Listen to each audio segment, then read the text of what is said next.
가지고 은혜로 사는 인생, 오늘부터 사사기 끝나고 사무엘 상하라를 강의하려고 합니다.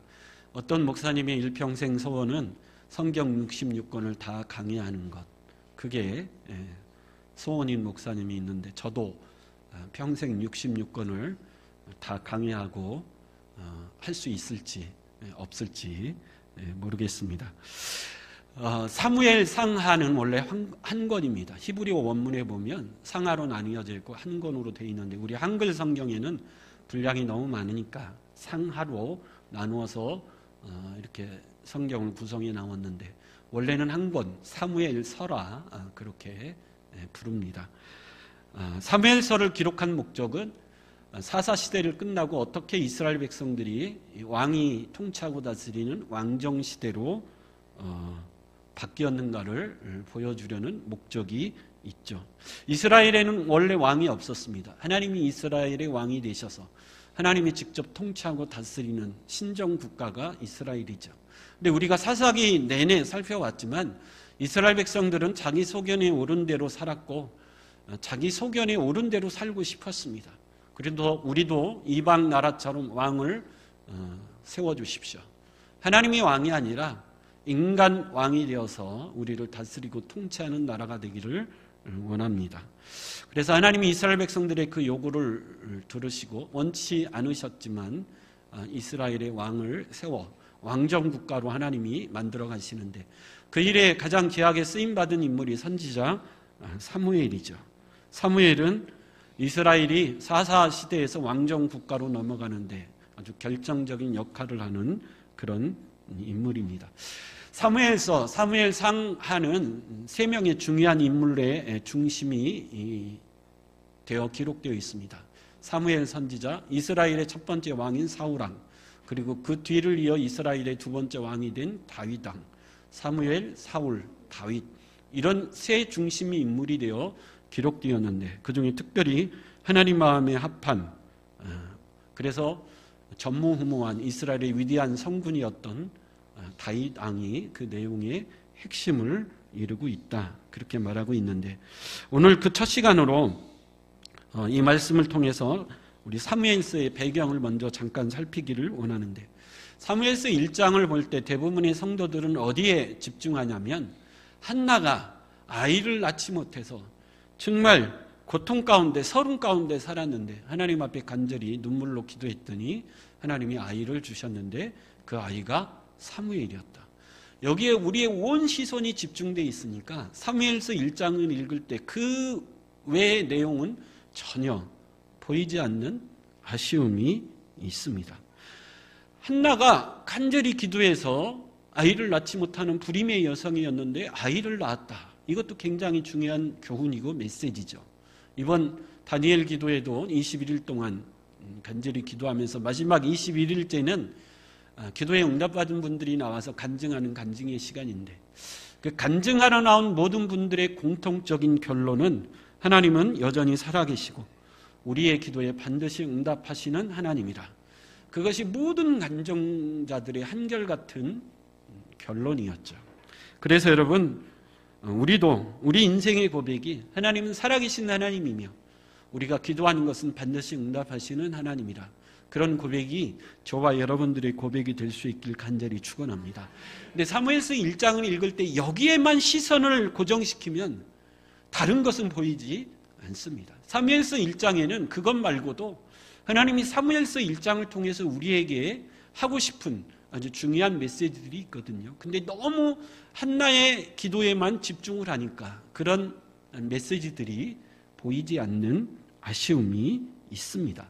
그래서 오늘 첫 시간이니까 하나님은 사무엘서 1장 초반부를 통해서 어떤 우리 교훈을 우리에게 주시기를 원하는가.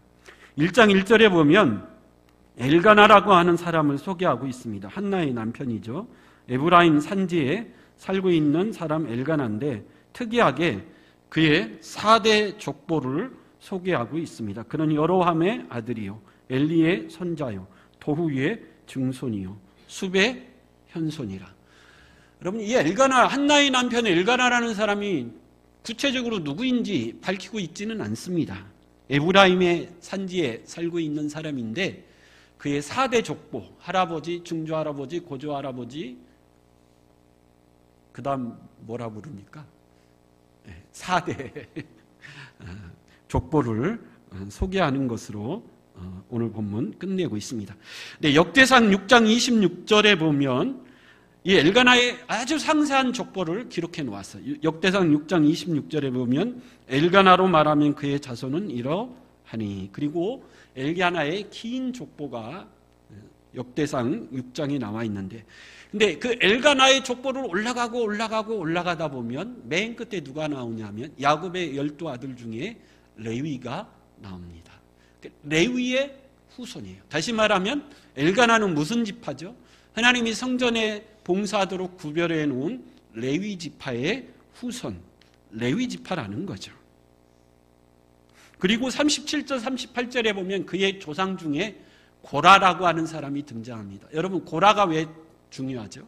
시편에 보면 다윗이 지은 시가 가장 많고 그 다음에 솔로몬이 지은 것도 있는데, 근데 그 중에 몇 편은 고라의 자손들이 지은 시가 있습니다. 그러니까 엘가나의 조상 중에 고라라고 하는 사람은 시편이라고 하는 위대한 시를 지어 하나님을 찬양했던 조상도 있었다라는 거죠.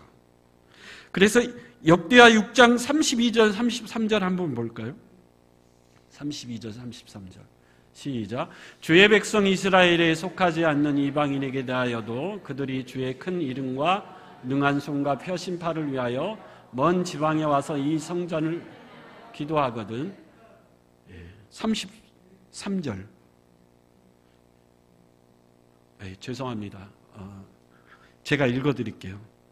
솔로몬이 예루살렘에서 여호와의 성전을 세울 때까지 그들이 회막 앞에서 찬송하는 일을 하되 그 계열대로 직무를 행하였더라. 직무를 행하는 자와 그의 아들들은 이러하니 고핫의 자손 중에 헤만은 찬송하는 자라.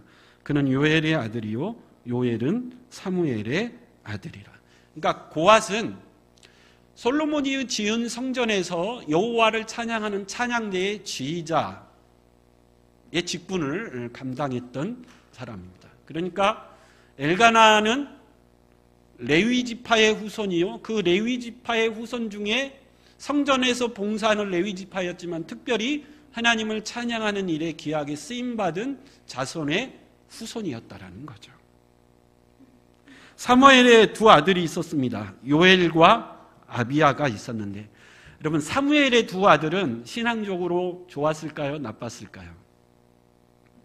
사무엘상 8장 3절에 보니 그의 아들들이 자기 아버지의 행위를 따르지 아니하고 이익을 따라 뇌물을 받고 판결을 굳게 하니라. 애석하게도 사무엘의 두 아들은 한량 같은, 요엘과 아비야는 한량 같은 아들이었어요. 믿음이 별로 좋지 않았습니다. 아버지의 길과 정반대의 길을 걷는 아들들이었어요.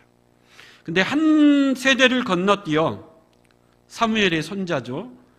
사무엘의 아들이 요엘인데 요엘의 아들 헤만은 하나님을 또 찬양하는 그런 직분을 감당하는 아름다운 믿음의 사람이 되었다. 그렇게 성경은 소개하는 거죠. 그래서 나는 믿음이 참 좋은데 내 자녀는 믿음이 없어요. 한량같이 지내요. 그래도 여러분 포기하지 말고 계속 기도하시면 한 세대를 건너뛰어서 다시 누가 나올 수 있다고요? 좋은 믿음의 인물이 나올 수 있다라는 거죠. 여러분, 한나가 열심히 기도해서 아들 사무엘을 낳았어요. 대단한 사무엘이죠. 선지자요, 사사요, 또 제사장 역할을 감당했던 사무엘인데, 그가 두 아들 요엘과 아비야를 낳았어요. 한나가 그 손자들을 위해서 기도했을까요? 안 했을까요? 했겠죠. 그 손자들, 사무엘의 두 아들 엘리야, 요엘과 아비야가도 내 아들 사무엘같이 믿음이 좋아 하나님 앞에 귀하게 쓰임받는 손자들이 되게 해주십시오. 근데 이 손자들이 뭐가 됐다고요? 한량이 돼버렸더라고요. 그래도 여러분, 실망하지 말고 계속 기도하면 한 세대를 건너뛰어 그 다음 세대가 되면 또 하나님 앞에 귀하게 쓰임받는 좋은 믿음의 사람이 나오게 될 줄 믿습니다. 어쨌든 엘가나의 조상들은 그런 조상인데, 근데 엘가나의 조상 중에 가장 위대한 사람 한 사람이 더 있죠. 누구죠? 아론입니다. 그래서 이 엘가나는 레위 지파의 후손이요 아론의 후손입니다. 제사장은 누구만이 될 수 있죠? 아론의 직계 후손만이 제사장이 될 수 있어요. 다시 말하면 이 엘가나는 아론의 직계 후손으로 뭐가 될 수 있는 사람이죠? 제사장이 될 수 있는 사람이고 레위 지파로서 성전에서 봉사하도록 거룩하게 구별된 지파 소속의 사람이 엘가나입니다. 이스라엘에 정말 믿음의 전통이 있는 명문 가정이라는 거죠. 근데 여러분 사무엘서 1장에 보면 이 엘가나라는 사람이 그런 레위 지파의 후손이요 아론의 직계 후손으로서 제사장이 될 사람이라는 이야기가 나올까요? 안 나올까요? 전혀 나오지 않습니다. 오늘 1절에 그냥 에브라임 산지 라마다임 소빔에 거주하고 있었더라. 그렇게 간단히만 소개하고 있어요. 왜 그럴까요? 엘가나라는 사람은 나는 아론의 직계 후손으로 제사장이 될 사람이고 하나님이 거룩한 레위 지파로서 성전에 봉사할 수 있는 특권이 있는데 이 엘가나는 그 모든 특권을 다 버리고 에브라임 산지에 살고 있었고 나는 레위 지파여 아론의 후손이라고 티를 냈다고요? 안 냈다고요? 전혀 내지 않고 그냥 평범하게 살고 있었다라는 거죠. 그럼 우리가 사람을 만나 교제하다 보면 이 사람이 교회 다니는 사람이었구나. 몇 년이 지나서야 비로소 알 수 있는 사람이 있죠. 이분이 교회 장로였구나. 몇 년이 지나서야 알 수 있는 사람이 있습니다. 왜 그렇죠? 내가 교회 다니고 교회 권세하고 장로라는 것을 숨기며 사는 사람들이 있기 때문에 그렇죠. 여러분 내가 교회 다니는 사람이고 내가 교회 장로고 권사라고 왜 숨기며 살지요? 내가 교회 다니는 사람이라면 내가 좀 손해봐야 되니까. 저도 학교 다닐 때 교회 다닌다는 이유로 학교에서 굳은 일은 도맡아 있습니다. 선생님이 그래요. 야, 교회 다니는 너는 주전자에 물 없으면 네가 가서 떠와야 되고 주전자 애들이 물 먹다가 흘리면 교회 다니는 네가 먼저 청소해야 되고 그래서 교회 다닌다는 이유로 정말 교실에서 굳은 일을 다 맡아 있습니다. 교회 다닌다고 그러면 세상을 사는데 많은 지장이 있고 손해볼까 봐 숨기며 사는 사람이 있고 내가 장로라는 것을 이야기하면 내가 술을 먹는데 술 먹으면 야 교회 다니는 장로가 술을 먹어도 되겠어? 그런 소리를 듣기 싫으니까 제가 오늘 십자가 배지를 들고 나왔는데 제가 이런 걸 잘 안 하고 다닙니다. 왜 그렇죠? 이거 누가 해준 건데 그 $10,000짜리 하고 다니시라고. 근데 제가 잘 안 해요. 왜 그렇죠? 이거 하고 다니면 사람들이 나를 보고 다 뭐라고 알겠어요? 저 사람은 교회 다니는 사람이고 십자가 배지를 달고 다닐 정도면 목사님이거나 장로 정도 되겠다. 그러면 손해봐야 되잖아요. 자리에 앉아있다가도 양보해야 되고 다리 아파 죽겠는데. 이 엘가나라고 하는 사람은 내가 레위 지파요 또 제사장 가문이라는 것을 숨겼습니다. 왜? 그가 엘가나가 그런 사람이라는 것이 1장에 보면 하나님이 계속해서 힌트를 줘요. 1절에 보면 족보를 통해서 힌트를 주고요. 두 번째 힌트는 어디에 있냐면 4절 5절에 보면 엘가나가 하나님의 성막이 있는 실로에 가서 하나님 앞에 제물, 양이나 염소나 소를 가지고 제사를 드렸는데 4절 5절에 보면 그 제사를 드리고 나서 제물의 분깃을 그의 아내 분닌나와 그의 모든 자녀에게 주고 특별히 한나에게는 몇 배로 주었다 그러죠? 곱절을 주었다 그래요. 근데 여러분 이 말씀을 잘 보십시오. 우리가 오후에 성막론을 배우는데 하나님 앞에 와서 제물을 가지고 제사를 드리면 여호와께 태워서 드려야 하는 제물이 있고 태우지 않고 그냥 남겨야 되는 제물이 있습니다. 그 남은 제물은 하나님이 누구의 몫으로 돌리셨죠? 성전에서 봉사하는 레위인이나 제사장 몫으로 돌렸습니다. 그래서 일반 이스라엘 백성들은 양이나 염소나 소를 가지고 하나님 앞에 제사를 드리고 나면 빈손으로 나와야 돼요. 그 남은 제물은 성막에서 봉사하는 레위인이나 제사장이 먹어야 되니까. 근데 오늘 본문에 보면 엘가나는 자기가 제사를 드리고 그 제물을 자기가 다 가져서 분이나와 그의 자식들에게 주고 한나에게는 갑절로 주었다 그래요. 엘가나가 자기가 드린 제물을 다 자기가 가질 수 있었던 이유가 뭡니까? 그는 누구이기 때문에? 레위 지파요 제사장 가문이기 때문에, 제사장이 될 수 있는 사람이기 때문에, 제사장 가문이기 때문에 자기가 드린 제물을 다 누가 가질 수 있어요? 자기가 가질 수 있는 거예요. 이게 하나님이 주신 두 번째 힌트예요. 세 번째 힌트가 있는데, 여러분, 한나가 아이를 낳으면 어떻게 한다 그러죠? 서원을 하는데 하나님 앞에 온전히 드리겠습니다. 하나님 앞에 온전히 드리겠다라는 것은 뭐죠? 평생 하나님의 성막이 있는 성소에서 헌신하는 자로 드리겠다라는 거죠. 근데 여러분, 그래서 사무엘이 성막에 가서 젖을 뗀 이후에 성막에서 하나님 앞에 수종 드는 자로 살아갑니다. 근데 하나님은 분명히 구별하셨어요. 성막에서 봉사하는 자는 누구만이 할 수 있죠? 레위 지파만 할 수 있어요. 아무나 할 수 있는 게 아닙니다. 그래서 사무엘이 젖을 뗀 이후에 성막이 있는 실로에 가서 성막에서 먹고 자며 봉사할 수 있었던 이유는 그의 아버지 엘가나가 무슨 지파 출신이기 때문에? 레위 지파 출신이기 때문에 가능한 일이었다는 거죠. 근데 여러분, 여기서 한번 의문점을 가져야 됩니다. 레위 지파의 후손은, 아론의 직계 후손은 모든 남자는 반드시 어디에 봉사하도록 되어 있죠? 성막에 봉사하도록 되어 있습니다. 세습제입니다. 철저하게 구약시대에는 세습제였어요. 아버지가 레위인이면 나도 레위인이 되는 거고, 아버지가 제사장이면 나도 제사장. 그럼 사무엘은 아버지 엘가나가 레위 지파의 후손이요 아론의 직계 후손으로서 제사장 가문의 후손이라면, 사무엘은 당연히 성인이 되면 어디 가서 봉사해야 돼요? 성막에 가서 레위 지파로 봉사하든지 제사장으로 봉사해야 되는 그런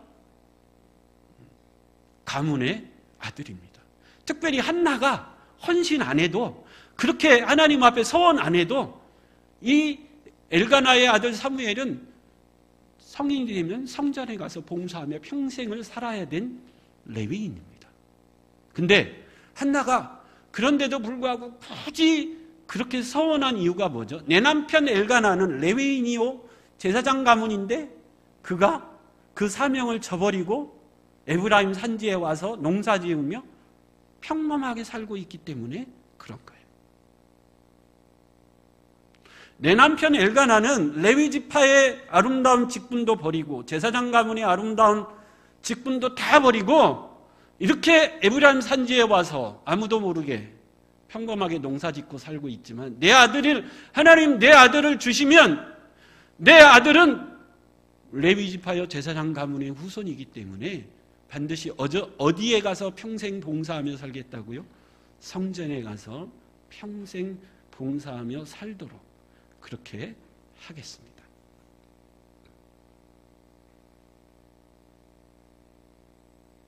그래서 여러분, 사무엘은 나중에 뭐가 되죠? 제사장이 됩니다.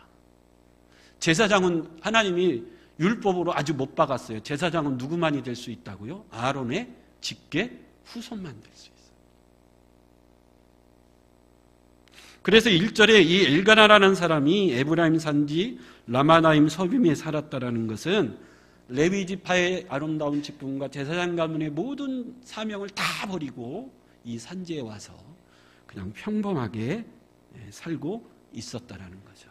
결론적으로 말하면 이 시대에 레위인들이 뭐 했다라는 거죠? 타락했다라는 거죠. 우리가 여러분 사사기를 계속해서 살펴왔죠. 사사기가 끝으로 가면 갈수록 하나님이 누구를 등장시킵니까? 레위인을 등장시키죠.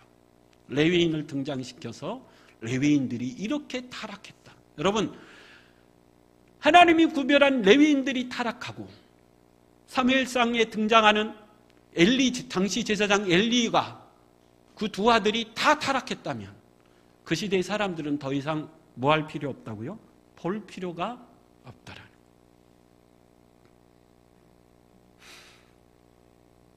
그래서 사무엘상 1장에는 하나님 모시기에 영적으로 너무 어둡고 암울한 시대상을 레위 지파의 후손이여 제사장 가문인 엘가나라는 사람을 통해서 그 시대의 죄악상을 하나님이 드러내놓고 싶었던 것을 볼 수가 있습니다. 거기다가 이 엘가나는 아내를 몇을 두었다고요? 둘을 두었어요. 여러분, 하나님은 태초에 천지를 만드시고 철저하게 일부 일처제로 가정을 만들게 하셨는데, 여러분, 첩을 얻었다. 물론 한나가 아이를 낳지 못했기 때문에 또 다른 아내를 얻을 수 있었을 것입니다. 이건 분명히 하나님의 뜻에 어긋나는 거죠. 어찌 보면 엘가나는 내가 레위인이요 제사장의 후손으로 살게 되면 많은 제약들, 내가 하고 싶은 일, 한나를 아내로 얻었는데 아이를 낳지 못해요. 그러면 레위인이고 제사장이면 첩을 얻지 못하는데, 그래도 나는 그 아름다운 영광의 직분을 버리고 첩을 얻어서 아들을 낳아 우리 가문의 대를 잇고 싶었기 때문에 레위 지파의 아름다운 영광과 제사장의 아름다운 사명을 버렸는지 모릅니다. 근데 엘가나가 두 번째 아내인 분닌나를 얻으니까 분닌나가 어떻게 하죠? 아이를 너무 잘 낳는 거예요. 아들도 낳는 거예요. 그래서 엘가나는 속으로 어떻게 생각했을 수도 있어요. 아, 이게 나를 향한 하나님의 뜻일 수도 있겠다. 그래서 여러분, 제가 종종 말하죠. 많은 분들이 하나님의 응답이라고 와서 얘기하는데 제가 보기에는 하나님의 응답이 아닌 경우들이 많이 있어요. 요나 선지자도 그런 착각을 했죠. 니느웨로 가라고 하는 하나님의 말씀에 불순종하여 다시스로 도망가는데 부두에 가보니까 마침 다시스로 가는 뭐가 있어요? 배가 있어요. 아, 옳거니 이게 하나님의 뜻이구나. 그런 착각을 할 때가 많이 있다는 거죠. 그럼 한나가 임신하지 못하는 것은 누구의 뜻이었을까요? 하나님의 뜻이었어요. 5절에 보면 여호와께서 그를 임신하지 못하게 하셨더라. 한나를 향한 하나님의 뜻은 한나가 뭐하지 못하는 거죠? 임신하지 못하는 거예요. 여러분, 잘되고 형통하는 것만 하나님의 뜻이 아니고 우리가 볼 때 잘 안 되고 형통하지 않아도 그것이 나를 향한 하나님의 뭐일 수 있어요? 뜻일 수도 있다라는 거예요. 하나님은 한나라는 여인이 임신하지 못하는 것이 하나님의 뜻이고 그것을 통해 하나님이 뭔가 이루고 싶은 하나님의 뜻이 있었다라는 거죠. 그래서 우리는 기도응답 받았다 그러면 뭐든지 잘되고 형통하고 막혔던 게 풀리고 막 그것만이 하나님의 응답이라고 생각하는데 아닙니다. 잘 안 되고 막혔을지라도 그것이 하나님의 나를 향한 뜻일 수도 있다라는 것. 그걸 잘 분별할 수 있길 축원합니다. 그래서 엘가나는 아내를 둘 얻으러 그가 원했던 아들을 낳을 수 있었지만 대신 가정의 평화를 잃었습니다. 여러분, 두 여인이 밤낮 싸우니 그 가정이 평화로울 리가 없겠죠. 아브라함도 마찬가지입니다. 자신의 아내 사라에게 하나님이 분명히 아들을 낳을 것이다 약속해 주셨지만 그 약속을 끝까지 믿지 못하고 사라의 여종 하갈을 통해서 아들을 낳았어요. 이스마엘. 그 결과가 뭐죠? 사라와 한나가 끊임없이 싸우는 거예요. 여자 둘이 싸우면 어떻게 되죠? 네, 무섭습니다. 가정의 평화가 온전히 깨져 버리는 거죠. 그래서 여러분, 하나님 사사기 1장을 통해서 막 아이를 낳지 못했던 한나가 기도해서 응답받았다. 엘가나는 그래도 양심이 있는 놈이라 한나에게는 재산의 분깃을 주었다. 아, 그래도 엘가나는 좀 양심이 있네. 물론 이런 것도 중요하지만 사사기 1장을 통해서 하나님이 우리에게 이야기하고 싶은 것은 사무엘상 1장의 시대는 암울하고 타락한 시대라는 거죠. 영적으로. 레위인도 타락했고 제사장도 타락했다. 아주 영적으로 캄캄한 시대가 사사기 말기에 사무엘상 1장에 배경이라는 거죠. 근데 하나님이 어두운 시대를 바꾸기를 원하셨습니다. 이 악한 시대를 끝내기를 원하셨어요. 근데 여러분, 그 출발점이 누구죠? 아이를 낳지 못하는 한많은 여인, 기구하고 박복한 한나라는 한 여인을 하나님이 들어서 그 어두운 시대를 바꾸기를 원하셨다는 거죠. 여러분, 하나님은 이스라엘이라는 위대한 민족, 위대한 나라를 세우시는데 누구를 통해서요?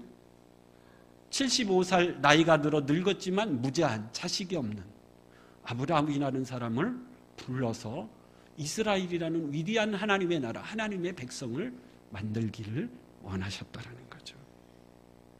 그래서 여러분, 이제는 사무엘이 왜 중요하냐면 사무엘은 세 가지 직책을 가지고 있었어요. 예수님처럼.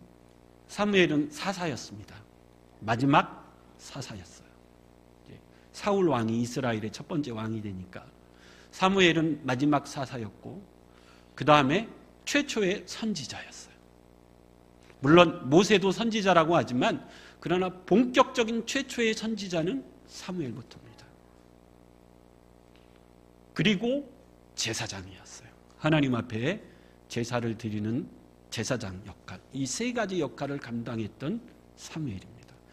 하나님은 그 사무엘을 통해 온 이스라엘 백성들을 미스바에 모아놓고 대각성 집회를 하게 해서 우상에 찌든 이스라엘 백성들을 다시 하나님 품으로 돌아오게 하시죠.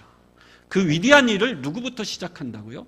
한나라고 하는 한량없이 부족하고 힘없는 한과 서러움 가운데 사는 이 여인으로부터 그 일을 하나님은 시작하신다는 거죠. 또 그 사무엘을 통해서 이스라엘을 왕정시대로 만듭니다. 사울에게 기름 부어 이스라엘의 첫 번째 왕이 되게 하시고, 하나님이 사울 왕을 폐하시고 두 번째 왕인 다윗을 세워 사무엘을 통해 다윗에게 기름 부어 전무후무한 성군, 하나님 마음에 합한 위대한 왕 다윗을 세우시는데, 그 위대한 왕 다윗을 세우는데 그 출발점이 누구였다고요? 한나라고 하는 기구한 인생을 사는 한많은 인생의 여인 한나라부터 시작하고 있었다는 거예요. 이게 하나님의 일하심인 줄 믿습니다. 세상의 위인전기는 어떻죠? 이순신 장군 위인전기에 보면 이순신 장군은 어려서부터 떡잎부터 달랐다. 그래서 어려서 아이들하고 놀이를 하는데 이순신은 항상 뭘 했다고요? 골목대장을 했다. 그래서 어려서부터 이순신은 특별한 싹부터 다른 사람, 위인전기는 그렇게 시작합니다. 네, 하나님의 나라는 절대 그렇게 시작하지 않습니다. 하나님의 나라는 모든 것을 완벽하게 갖췄고 사람들이 부러워할 만큼 완벽한 스펙을 가지고 있는 사람을 들어 하나님은 그 일을 시작하는 것이 아니라 오늘 본문처럼 정말 힘없고 연약하고 시집가서 여인이 해야 할 고대 사회에서 가장 중요한 일은 아이를 낳는 것인데 그 아이조차 낳을 수 없는 불인 여성, 그래서 한많은 인생을 통해 하나님 앞에 눈물로 통곡할 수밖에 없는 이 한나라는 여인을 통해서 그 일을 시작하고 있다라는 거죠. 그럼 한나는 어떤 여인이었을까요? 두 가지 특징이 있습니다. 한나는 하나님의 놀라운 은혜, 끝없는 은혜를 갈망하는 여인이었어요. 왜 그렇죠? 하나님의 은혜가 아니고는 내 인생이 도저히 바뀔 수 없습니다. 하나님의 은혜가 아니고는 이 한나는 내 인생에서 벗어날 수가 없습니다. 그래서 끊없이 하나는 누구의 은혜를 갈망하고 있죠? 하나님의 은혜를 갈망하고. 은혜라고 하는 것은 하나님이 값없이 주시는 선물입니다. 은혜라고 하는 것은 내가 하나님 앞에 뭘 잘한 것도 없고 죄 지은 것밖에 없는 죄인이지만 그래도 하나님이 나를 긍휼히 여기시고 불쌍히 여기사 하나님이 가장 좋은 것을 주시는 것, 그걸 뭐라고 그러죠? 하나님의 은혜라 그래요. 근데 여러분, 하나님의 은혜는 누구에게 주시죠? 잠언 3장 34절 한번 읽어보겠습니다. 잠언 3장 34절 시작. 진실로 그는 거만한 자를 비우신 비와 겸손한 자에게. 하나님의 은혜는 여러분, 한나라는 이름의 뜻은 은혜라고 하는 뜻의 이름입니다. 이것도 참 대단한 우연의 일치죠. 한나는 하나님 앞에 겸손할 수밖에 없었어요. 하나님, 내가 여인으로 태어났는데 아이를 낳지 못합니다. 그래서 분인나에게 너무너무 고통을 당하고 있습니다. 그래서 한나는 하나님 앞에 겸손히 뭐 할 수밖에 없죠? 무릎 꿇을 수밖에 없었습니다. 분인나라는 이름의 뜻은 보석 진주, 보석같이 빛나는 여인, 굉장히 아름답고 예쁜 여인이었던 것 같아요. 그래서 분인나는 자신의 아름다움에 취해 거만하게 사는 인생이었어요. 하나님은 거만한 인생에게 은혜를 베푸시는 것이 아니라 한나같이 눈물로 겸손하게 사는 인생에게 은혜를 베푸시는데, 하나님이 주시는 은혜의 분량은 어떻는가? 하나님은 은혜의 창고를 갖고 계신데, 그 은혜의 창고에는 하나님이 우리에게 주시고자 하는 놀라운 은혜가 정말 한량없이 가득 차 있다 그래요. 우리 시편 31편 19편 한번 읽어보겠습니다. 시편 31편 19편 시작. 주를 두려워하는 자를 위하여 쌓아두신 은혜, 곧 주께 피하는 자를 위하여 인생 앞에 베푸신 은혜가 어찌 그리 큰지요. 하나님이 우리에게 주시려고 쌓아두신 은혜가 뭐하다고요? 어마어마하다라는 거예요. 어마어마한 은혜를 하나님은 은혜의 창고에 쌓아두시고 그 은혜를 갈망하는 자에게 하나님은 지금도 그 은혜를 부어주시기를 기뻐하시는 분이 우리 하나님이신 줄 믿습니다. 그래서 모든 하나님의 백성들은 뭘로 사는 인생이죠? 은혜로 사는 인생. 사도 바울의 마지막 고백이죠. 나의 나 된 것은 하나님의 은혜였다. 여러분, 이 놀라운 하나님의 은혜를 아는 자는 어떤 삶으로 나타나죠? 한나같이 뭐하는 삶으로 나타나죠? 기도하는 삶으로 나타나죠. 하나님이 은혜의 창고에 가득가득 쌓아두신 그 은혜를 하나님은 기도하는 자에게, 하나님 앞에 겸손히 무릎 꿇고 나오는 자에게 하나님은 한량없이 그 은혜를 쏟아부어 주시는데, 여러분, 그 사실을 알면 어찌 기도하지 않을 수 있겠습니까? 그래서 이 한나라는 여인은 하나님 앞에 나와 정말 눈물로 기도하는, 간구하는 여인이었어요. 여러분, 다윗이라는 그 위대한 왕의 통치가 어떻게 시작됐다고요? 한만큼 기구한 인생의 여인이었지만 하나님 앞에 간절히 눈물로 통곡하며 하나님의 은혜를 갈망하는 한나의 기도로부터 다윗 왕국의 그 찬란한 영광이 드러났다라는 거예요.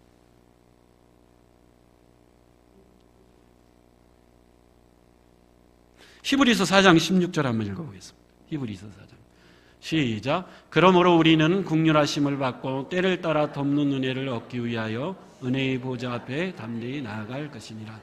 하나님이 암울하고 어둡고 영적으로 타락한 그 시대를 바꾸기를 원하셨는데, 어떤 사람을 통해서요? 인생의 실패자 같고 연약한 여인이고 무시당하는 여인이고 한많은 여인이었지만 하나님의 은혜를 갈망하며 그 은혜를 얻기 위하여 하나님의 은혜의 보좌 앞에 눈물로 나아가 기도하는 여인으로부터 하나님은 그 일을 시작했다라는 거죠. 그래서 버마의 선교사에 있던 저즈스는 이런 말을 했습니다. 다른 것은 도둑맞을지라도 기도 시간만큼은 절대로 도둑맞지 말라.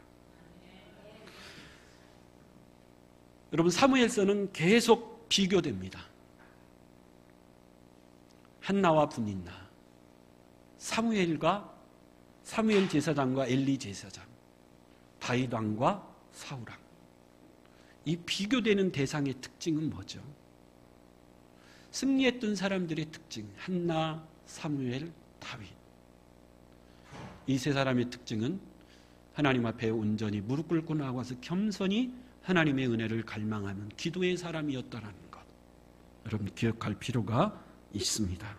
그래서 저와 여러분들도 하나님이 은혜의 창고에 가득가득 쌓아두신 그 은혜를 받아 누리기 위해서 하나님의 보좌 앞에 한나처럼 겸손히 눈물로 나아가 기도하며 살아갈 수 있는 저와 여러분 될 수 있길 간절히 축원합니다.